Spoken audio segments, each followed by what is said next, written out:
আমরা নামাজ শুরু করতে যাচ্ছি।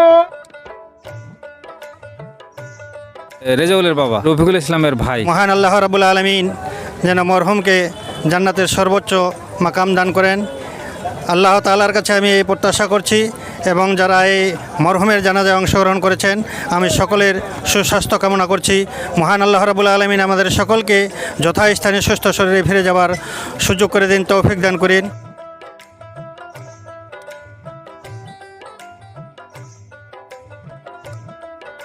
আত্মীয়র সাথে কেমন সম্পর্ক ছিল?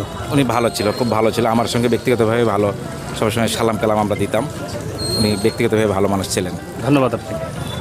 বন্ধুরা, একদিন ছিলাম না, আজকে আছি, এমন একদিন আসবে আমরা কেউ পৃথিবীতে থাকবো না, তবে সুন্দর এই পৃথিবী ছেড়ে যে একবার চলে যাবে সে আর কখনো ফিরে আসবে না।